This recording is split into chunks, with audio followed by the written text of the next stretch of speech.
দিন কায়েমের কথা আসবে। আল্লাহ আমাদেরকে সেভাবে কবুল করবেন।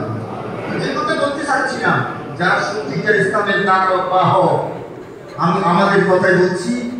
আমাদের মনে রাখতে হবে শুধু জামাত ইসলামের বই পুস্তক, শুধু আলোচনা দিয়ে জগৎবাসীকে ইসলামের আসল দিন কায়েমের কথা বুঝাতে পারবো না।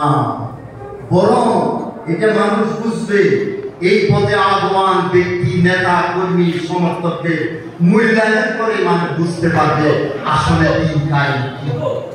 এইভাবেই জাতি এগিয়ে আসবে। সুতরাং আমরা দিন কায়েমের কথা বলছি, আমাদেরকে সত্যের সাক্ষ্য হতে হবে।